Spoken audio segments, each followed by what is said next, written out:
বন্ধুরা, আজকে আমি দেখাবো কিভাবে খাজনার জন্য আবেদন করতে হয়। আপনার হাতে থাকা মোবাইল অথবা কম্পিউটার বা ল্যাপটপ যে কোনো একটা জিনিস দিয়ে আপনি খাজনার জন্য আবেদন করতে পারবেন ঘরে বসে। কিভাবে আবেদন করবেন এই ভিডিওর মাধ্যমে আমি A to Z দেখাবো। যদি আমার ভিডিওটি ভালো লাগে তাহলে অবশ্যই লাইক, কমেন্ট, শেয়ার করবেন। তো চলেন আজকে আমরা কাজে চলে যাই।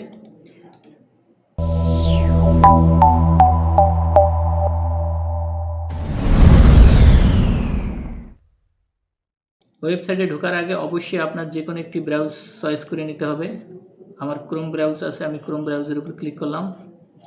তারপর ল্যান্ড.gov.bd উপর ক্লিক, ভূমি তথ্য বাতায়নের উপর ক্লিক, তারপর লগ ইন বাটনের উপর ক্লিক।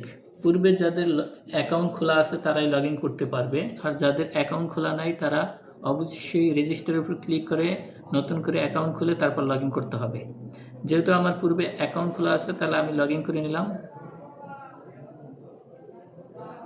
দেখেন, আমি আমার মোবাইল নাম্বার, কাঙ্ক্ষিত মোবাইল নাম্বার, যেই নাম্বার দিয়ে অ্যাকাউন্ট খুলছিলাম সেই নাম্বার দিতে হবে।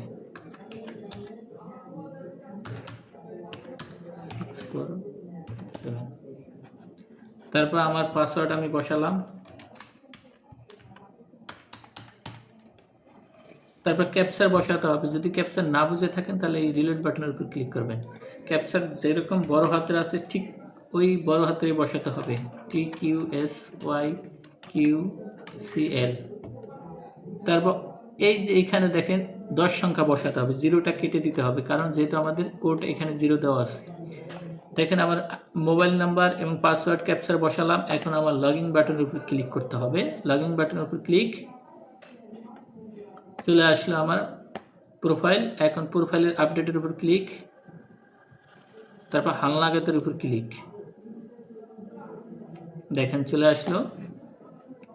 এখানে 4টি অপশন রয়েছে, একটি মিউটেশনের জন্য, একটি খাজনার জন্য, একটি পর্চা উঠানোর জন্য, আর একটা ভূমি অধিগ্রহণের জন্য। যেহেতু আমি খাজনার জন্য আবেদন করব তাই ভূমি উন্নয়ন করের উপর ক্লিক করতে হবে। তাহলে আমি ভূমি উন্নয়ন করের উপর ক্লিক করলাম। একটু ঘুরতে আসে, অপেক্ষা করেন, চলে আসলো আমার ধাপ। এখন দেখেন এখানে ড্যাশবোর্ড, তারপর খতিয়ান। যেহেতু আমি খাজনার জন্য আবেদন করব তাই আমার খতিয়ানের উপর ক্লিক করতে হবে। তাহলে আমার খতিয়ানের উপর ক্লিক করলাম। দেখেন এখানে আসলো নতুন খতিয়ান তথ্য প্রদান করুন। দেখেন আমার যেইগুলো আমি আবেদন করেছি সেই আবেদনগুলো রয়েছে। দেখেন অনুমোদিত মানে কি, আমি পূর্বে এই খাজনাগুলো আমি পরিশোধ করেছি এবং রিসিট উঠিয়ে নিয়েছি। এখন আমার নতুন একটি খাজনার জন্য আবেদন করব, তাই খতিয়ানের উপর ক্লিক। এখানে লেখা আছে ডান কোণারে, দেখেন নতুন খতিয়ান তথ্য প্রদান করতে ক্লিক করুন। আমি আবার বলছি, নতুন খতিয়ান তথ্য প্রদান করতে ক্লিক করুন এর উপর ক্লিক। জমি সংক্রান্ত তথ্যাবলী, এখানে বিভাগ, তাহলে আমি বিভাগ দিলাম ঢাকা। জেলা আমার মাদারীপুর, উপজেলা কালকিনি, মৌজা বসাতে হবে। এখানে মৌজা 93,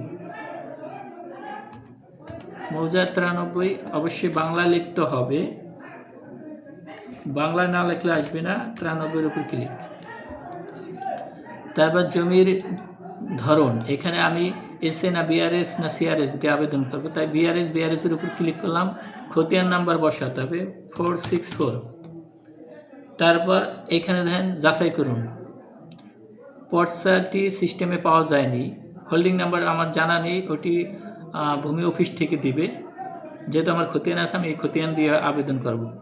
সংযুক্তিকরণ, এখানে এই ড্রপ বাটনের উপর ক্লিক করতে হবে, সংযুক্ত করতে হবে। এই সংযুক্তের উপর ক্লিক দিলাম। পর্চাটি আমি আগেই স্ক্যান করে রেখেছি, এই পর্চার উপর ক্লিক করব। তারপর ওপেনের উপর ক্লিক, দেখেন চলে আসলো ফাইল। এখন নিচে আছে মালিকের ধরন, নিজস্ব মালিক যদি আপনার নামে রেকর্ড হয়ে থাকে তাহলে নিজস্ব আপনি মালিক, তাহলে নিজস্বের উপর ক্লিক করবেন। আর যদি আপনার নামে রেকর্ড না হয় তাহলে উত্তরাধিকার মালিকানার উপর ক্লিক করতে হবে। তাহলে ওয়ারিশ দিয়ে ক্লিক করতে হবে। ওয়ারিশ দিয়ে ক্লিক করলে দেখেন এখানে ওয়ারিশের তথ্য এখানে বসাতে হবে। যেহেতু আমার নিজের নামে রেকর্ড তাই আমি নিজ মালিকানার উপর ক্লিক করলাম। তারপর সংরক্ষণ বাটনের উপর ক্লিক।